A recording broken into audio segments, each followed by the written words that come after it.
Saudara dan saudariku yang kekasih, menanggapi kemajuan zaman sekarang, mungkin engkau merasakan sesuatu yang juga dirasakan banyak orang, yaitu tidak mengerti bagaimana mengambil sikap. Semakin banyak yang ditawarkan, semakin bingung kita untuk menentukan sesuatu. Semakin bervariasi hal-hal yang menarik disuguhkan, semakin kita kosong dan bertanya-tanya, apa yang harus saya putuskan? Dulu ketika siaran televisi hanya tersedia dari beberapa stasiun dan juga durasi siarannya itu hanya siang hari, kita merasa sudah sangat bisa menikmati hiburan. Namun sekarang dengan fasilitas HP di tangan, kita kebingungan tentang apa yang akan kita lihat. Jari kita tidak pernah berhenti scroll layar, naik turun begitu terus. Dulu orang bisa punya sepeda ontel yang normal, mereka sudah merasa sangat beruntung. Namun sekarang bahkan ketika orang memiliki motor yang bagus, seringkali masih merasa hidupnya nelangsa karena melihat orang lain memiliki fasilitas transportasi yang lebih bagus. Kondisi seperti ini seringkali membuat kita lelah. Hidup terasa datar dan hambar kosong. Ada banyak fasilitas, tetapi kita masih merasa terpenjara dan seperti tidak bisa apa-apa. Ada pertanyaan yang demikian, apa yang sebenarnya dicari manusia? Mengapa mereka seperti tidak pernah bisa merasa puas dengan yang sudah menjadi miliknya? Kondisi seperti ini bukan hanya mengganggu kita, tetapi bahkan itu sangat berbahaya. Saudaraku, ketika orang banyak sangat tertarik untuk melihat Yesus, mereka berusaha sekuat tenaga untuk mendekat kepada Dia.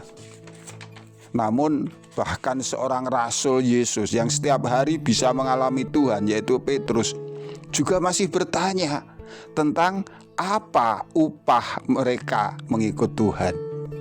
Bandingkan dengan Matius pasal 19 ayat 27.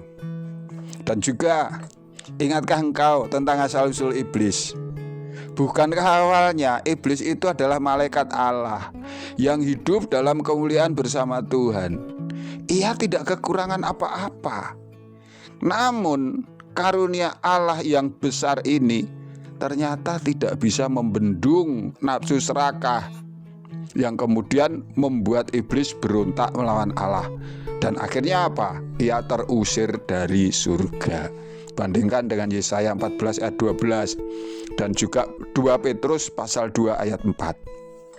Jadi saudaraku, jika kita hanya menuruti hawa nafsu keserakahan, maka manusia tidak akan pernah bisa memuaskan dirinya. Tidak dengan harta, tidak dengan status, tidak dengan kehormatan, tidak dengan kekuasaan.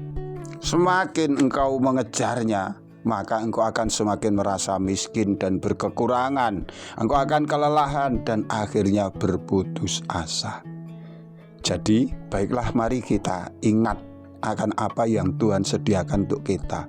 Upah kepercayaan kita itu adalah Yesus.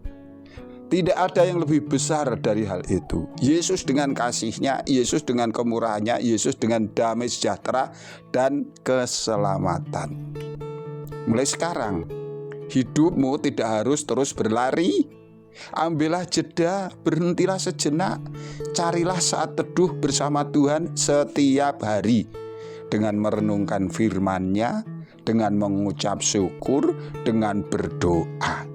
Sementara hentikan keinginan-keinginan fana, jauhkan ketertarikan kepada hal duniawi, dan fokuslah kepada Yesus. Maka hidupmu akan dinamis, tidak datar-datar saja, dan dipenuhi kebingungan, melainkan penuh dengan damai sejahtera. Tuhan memberkati kita. Sampai jumpa.